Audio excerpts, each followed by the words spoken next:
Herkese merhabalar arkadaşlar. Yine çok güzel bir videoyla beraberiz. Bugünkü videomuz maske videosu olacak arkadaşlar. Gördüğünüz gibi muzumuz, balımız ve yoğurdumuz var.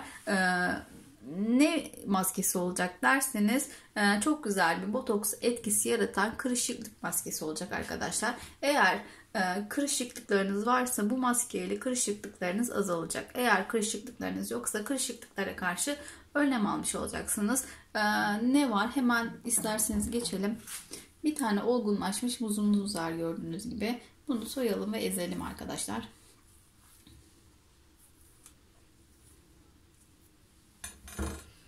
Bildiğiniz gibi muz potasyum açısından çok zengin bir besin olduğu için kırışıklıklarda çok iyi etki ediyormuş. Ama çok güzel cildi parlatacak. Bundan emin olabilirsiniz. Eğer akne probleminiz varsa akne problemi olanlar da kullanabilir. Sedef hastalığına da iyi geldiği söyleniyor. Bilmiyorum. Sadece okuduğum kadarıyla sedef hastalığı olanlar da kullanabilirlermiş. Şimdi muzumuzu eziyoruz arkadaşlar. Çatal yardımıyla.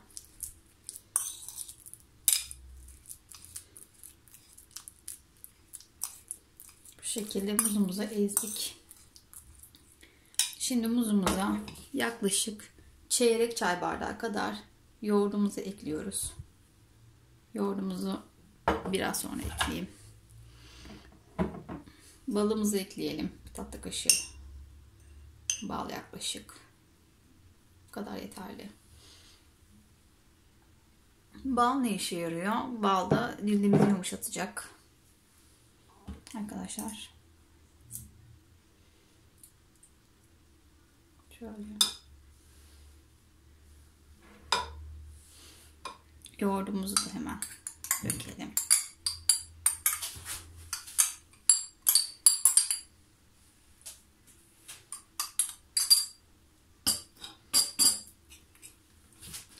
Şimdi bunu karıştıralım bu şekilde.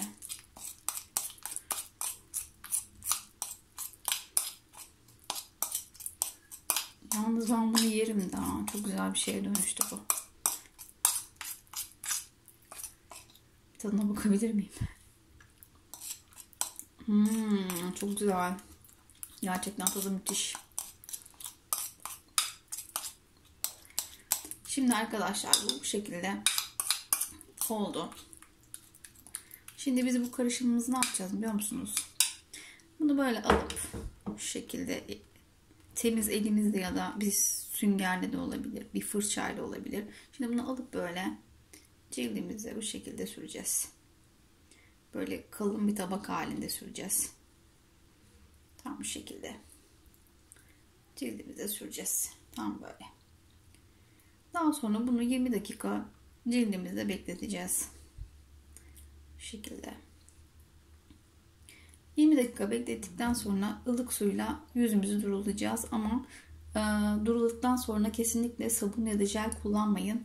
Direkt bunu kullanıp üzerine yüzünüzü bir güzel yıkayın ve yatın arkadaşlar. Nemlendiricinizi sürebilirsiniz üzerine. Yani bu şekildeydi arkadaşlar. Gördüğünüz gibi maskemiz böyle güzel bir maske oldu. Umarım maskemden memnun kalırsınız arkadaşlar. Gerçekten çok güzel bir maske. Eğer videomu beğendiyseniz beğen butonuna basıp beni takip etmeyi unutmayın. Kendinize çok iyi bakın arkadaşlar. Hoşça kalın. Bay bay.